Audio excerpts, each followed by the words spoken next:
Hi, I'm Jenny Connor, an early childhood educator from Tasmania, and we're here today to talk about intentional teaching. So welcome to Judy Radich, who's going to share her rich experience with us. Thanks, Jenny. Yes, my name's Judy Radich and I'm an early childhood educator. I've been working in early childhood for a long time now, and I manage a long day care centre in Tweed Heads in northern New South Wales. Well, Judy, we're here to talk about intentional teaching, which is one of the pedagogical practices in the early years learning framework. A term like pedagogical practices means different things to different people. Can you tell us what it means for you? For me, it means our professional work every day with young children. It's us building relationships with children. It's the nurturing and supporting children in all that they do. I guess for me, it's really what guides us. It builds on our skills and our knowledge. It's underpinned by the things that we value and believe in. And where does intentional teaching as an idea, as a practice, fit in these? Well, it is one of the 8 practices, and intentional teaching for me is the deliberate decisions that we as educators take every day.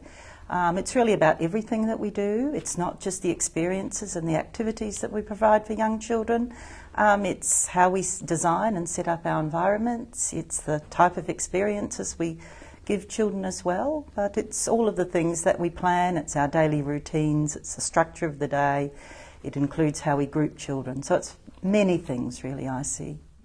And in your setting, there are various kinds of groupings that occur during the day. There are small groups and large groups and some, one-on-one and individual. So why do you use small groupings? The research does tell us that a range of experiences is good for children. That means being part of a small group, being part of a large group, one-on-one groupings with educators, with other children. And I guess intentional teaching for me really is the educator being active in their engagement with children. It's not just passive. Sometimes the educator in intentional teaching might lead the experience and set the scene, and other times that educator will take their lead from children and be part of the children's play and experiences and be guided by what the children are wanting to do. I think it's important to say both children and educators have intentions. That's one of the queries I think a lot of people have, because a lot of early childhood educators are very comfortable following a child's lead, and they wonder how you can do this whilst you're being intentional as an educator in your own mind and your own planning.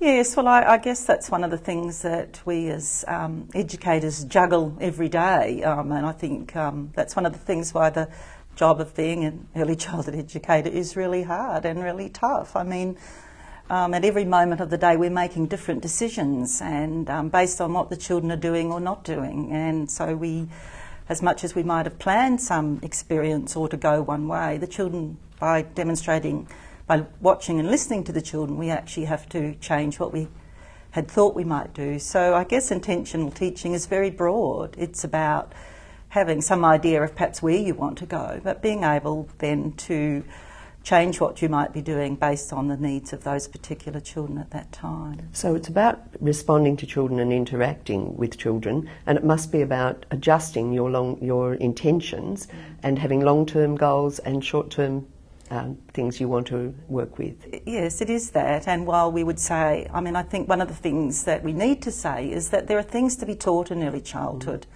And I think that is something that some of us have struggled with for some time. But there are things that children need to know, and it might be early literacy and numeracy skills, or it might be longer term things like we would want children to learn about the environment. We would want children to respect others and learn about difference. But those are long term things that we would embed across our program rather than specifically teach at a particular moment.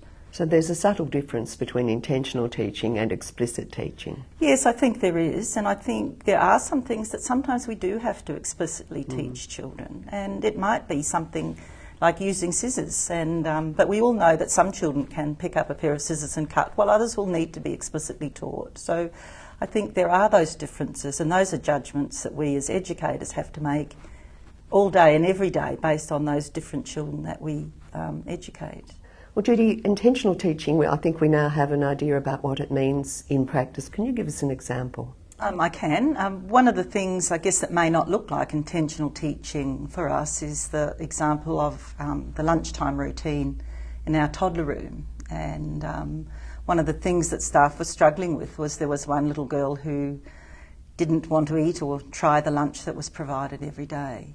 So how did they become intentional about that? I guess staff realised that that was a bit of a problem for that child, and we do have obligations that we provide children with their daily nutritional requirements, so it was becoming a bit of an issue that this child wasn't wanting to eat anything, and so the educators decided they needed to have a discussion, and so we met together and talked about it. And of course, when you talk about children not eating and nutrition and things, it raises a whole lot of different issues for people, perhaps based on what happened to them as children. And so it ranged from educators thinking that, you know, the child should eat what's put in front of them because that's what they had to do, to at least have a try.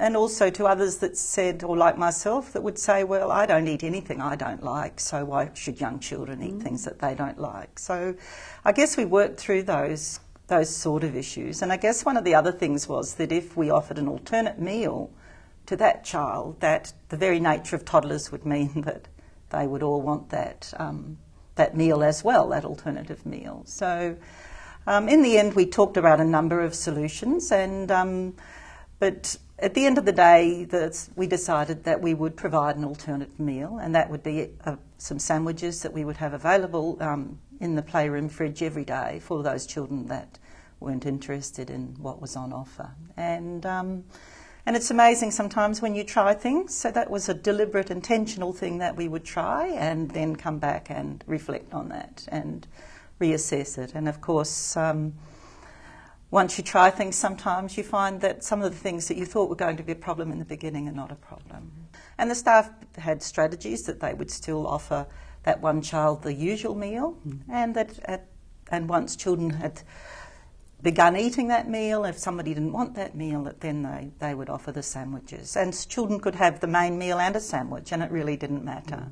So it's working? Yes, it is working. And once we try things, sometimes all the barriers that you can put up before you try them, you find that they're not real barriers. And I guess what it's allowed us to really think about is, there's more to a lunchtime routine than just eating lunch, really. And so it allowed the educators to focus on the lovely things around children sitting around a lunch table together, all the social things that go on. And I guess it's made us, there's other things that happen in a lunchtime routine that over time the children, will move to, which is things like serving themselves and making choices about how much or how little they want, whether they want second or third helpings, and, becoming independent and scraping their plates and cleaning up after themselves. So it really, once we got over the barrier of whether the child should be offered an alternative meal, we were able to then focus on the things that really matter around the social aspects and the independent aspects of lunchtime routines. So it was, the children learned all kinds of things. They learned that they could have choices and that they had what the early years learning framework refers to as agency, that they had some power in decision making. And the staff learned that sometimes when you make a change, it works out better than you perhaps feared. You don't like potato? Do you like peas? Corn? Some meat? Is there something else I could get you? What would you like? A sandwich. What would you like on the sandwich? Oh, I don't think we have jam today. We have Vegemite, meat or cheese. Meat, dairy, meat. Not meat. Vegemite. No meat in there? There is some meat in there. There's these ones. They have meat on them. Would you like one of those? So some Vegemite. There you go. More potato? Would you like one? I'll bring it around. What sort would you like? Vegemite, cheese or meat? Vegemite. Vegemite one? Chloe thinks she might like Vegemite. You think you like Vegemite? This one, cheese. I'll put it over here and you can sit back down and eat it. Would you like some more lunch, Woody? Because you've eaten it all up. You've done a great job of eating. I'm going to come back and right back. Here's your mashed potato. Would you like some more mashed potato? Beautiful, Mummy. Would you like some more potato, Amber? Yes? What else would you like, Chloe? Would you like some more vegetables? You want to have a dog? Let's move it nice and close. Enough? A bit more.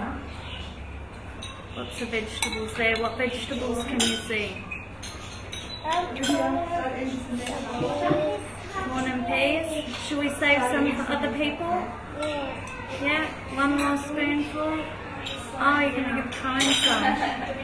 Thank you. That's great. You would like some?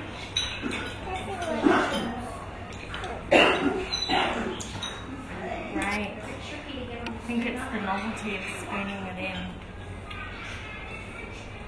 All finished?